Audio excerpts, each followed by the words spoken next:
Capítulo 14. En aquel tiempo se enfermó Abías, hijo de Jeroboam, y éste le dijo a su esposa: disfrázate para que nadie se dé cuenta de que eres mi esposa. Luego vete a Silo, donde está Ahías, el profeta que me anunció que yo sería rey de este pueblo. Llévate 10 panes, algunas tortas y un jarro de miel. Cuando llegues, él te dirá lo que va a pasar con nuestro hijo. Así que la esposa de Jeroboam emprendió el viaje a Silo y fue a casa de Ahías. Debido a su edad, Ahías había perdido la vista y estaba ciego, pero el Señor le había dicho: la esposa de Jeroboam, haciéndose pasar por otra, viene a pedirte información acerca de su hijo, que está enfermo. Quiero que le des tal y tal respuesta. Así que cuando Ahías oyó el sonido de sus pasos, se dirigió a la puerta y dijo: esposa de Jeroboam, ¿por qué te haces pasar por otra? Entra, que tengo malas noticias para ti.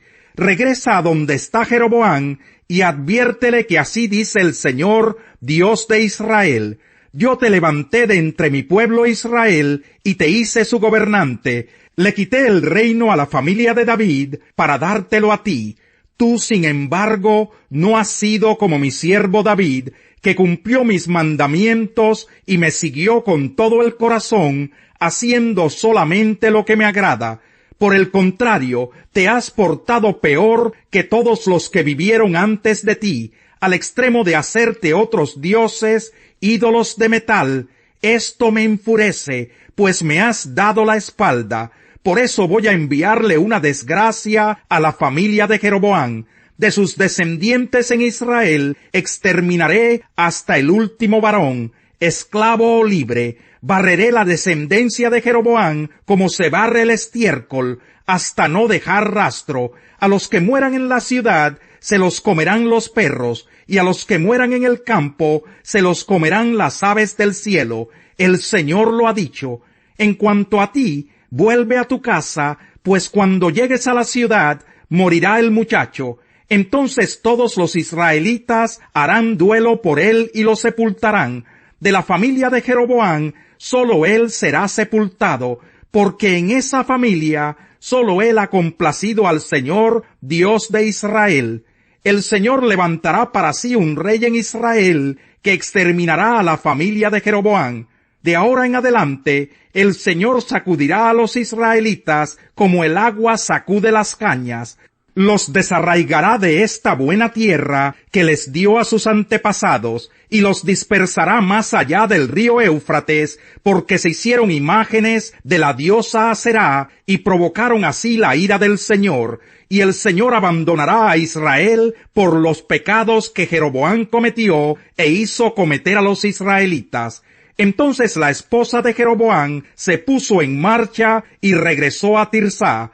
En el momento en que atravesó el umbral de la casa, el muchacho murió. Así que lo sepultaron, y todo Israel hizo duelo por él, según la palabra que el Señor había anunciado por medio de su siervo, el profeta Ahías. Los demás acontecimientos del reinado de Jeroboam, sus batallas y su gobierno, están escritos en el libro de las crónicas de los reyes de Israel. Jeroboam reinó 42 años. Cuando murió, su hijo Nadab lo sucedió en el trono. Roboam, hijo de Salomón, fue rey de Judá. Tenía 41 años cuando ascendió al trono, y reinó 17 años en Jerusalén, la ciudad donde de entre todas las tribus de Israel el Señor había decidido habitar. La madre de Roboam era una amonita llamada Noamá.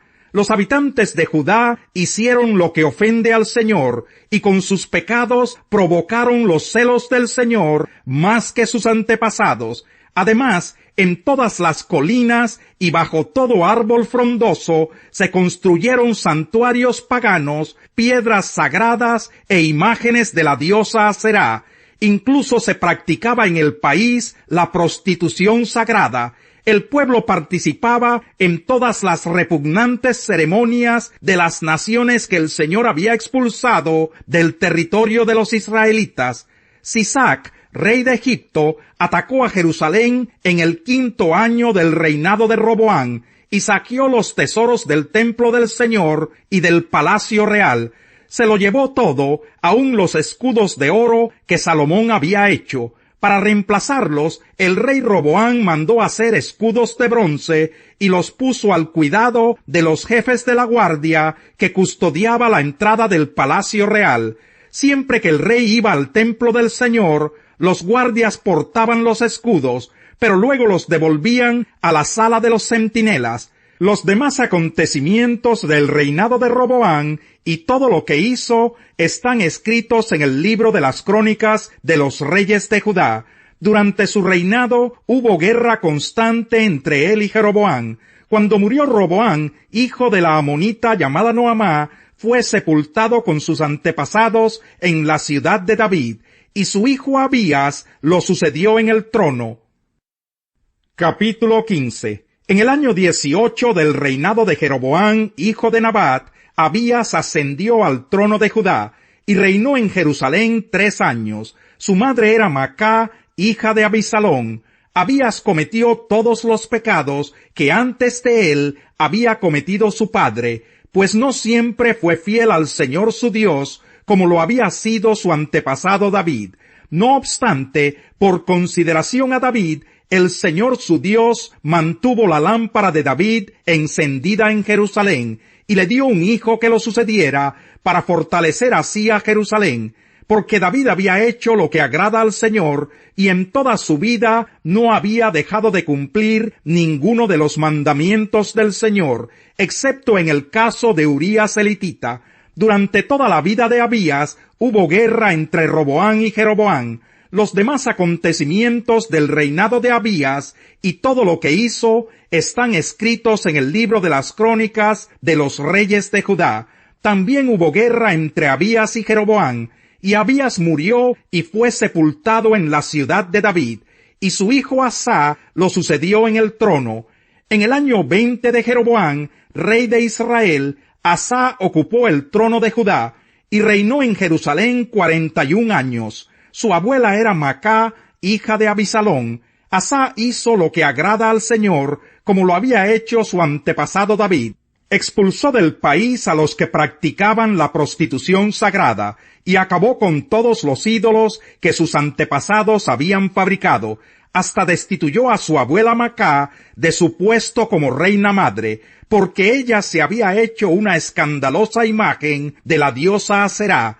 Asá derribó la imagen y la quemó en el arroyo de Cedrón. Aunque no quitó los santuarios paganos, Asá se mantuvo siempre fiel al Señor. Además llevó al templo del Señor el oro, la plata y los utensilios que él y su padre habían consagrado. Durante los reinados de Asá y Basá, rey de Israel, hubo guerra entre ellos. Basá, rey de Israel, atacó a Judá y fortificó Ramá para aislar totalmente a Asá, rey de Judá. Entonces Asá tomó todo el oro y la plata que había quedado en los tesoros del templo del Señor y de su propio palacio, y les encargó a sus funcionarios que se los llevaran a Ben-Hadad, hijo de Tabrimón y nieto de Esión, rey de Siria, que estaba gobernando en Damasco, y le envió este mensaje: hagamos tú y yo un tratado como el que antes hicieron tu padre y el mío. Aquí te envío un presente de oro y plata. Anula tu tratado con Basá, rey de Israel, para que se marche de aquí.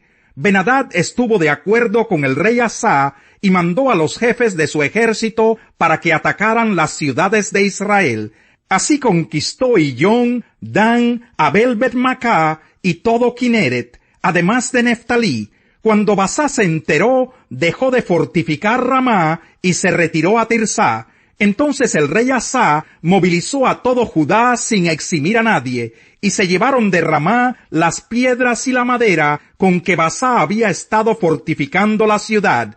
Con ellas el rey Asá fortificó Geba de Benjamín y también Mizpa. Los demás acontecimientos del reinado de Asá y todo su poderío y todo lo que hizo y lo que atañe a las ciudades que edificó están escritos en el libro de las crónicas de los reyes de Judá.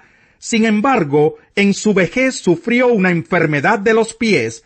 Luego Asá murió y fue sepultado con sus antepasados en la ciudad de David, y su hijo Josafat lo sucedió en el trono. Vivía en Cesarea un centurión llamado Cornelio, del regimiento conocido como el Italiano. Él y toda su familia eran devotos y temerosos de Dios. Realizaba muchas obras de beneficencia para el pueblo de Israel y oraba a Dios constantemente. Un día, como a las 3 de la tarde, tuvo una visión. Vio claramente a un ángel de Dios que se le acercaba y le decía: «Cornelio».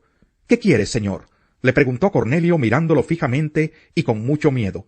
«Dios ha recibido tus oraciones y tus obras de beneficencia como una ofrenda», le contestó el ángel. «Envía de inmediato a algunos hombres a Jope para que hagan venir a un tal Simón, apodado Pedro. Él se hospeda con Simón el curtidor, que tiene su casa junto al mar». Después de que se fue el ángel que le había hablado, Cornelio llamó a 2 de sus siervos y a un soldado devoto de los que le servían regularmente. Les explicó todo lo que había sucedido y los envió a Jope. Al día siguiente, mientras ellos iban de camino y se acercaban a la ciudad, Pedro subió a la azotea a orar. Era casi el mediodía. Tuvo hambre y quiso algo de comer. Mientras se lo preparaban, le sobrevino un éxtasis. Vio el cielo abierto y algo parecido a una gran sábana que, suspendida por las 4 puntas, descendía hacia la tierra. En ella había toda clase de cuadrúpedos, como también reptiles y aves.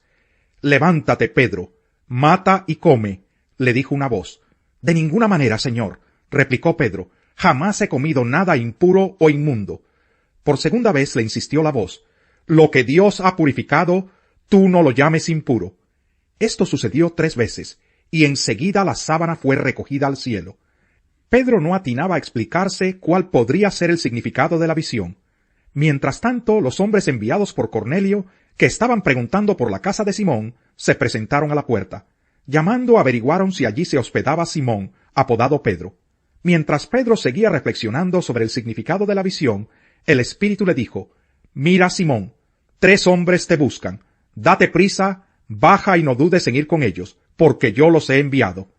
Pedro bajó y les dijo a los hombres: «Aquí estoy, yo soy el que ustedes buscan.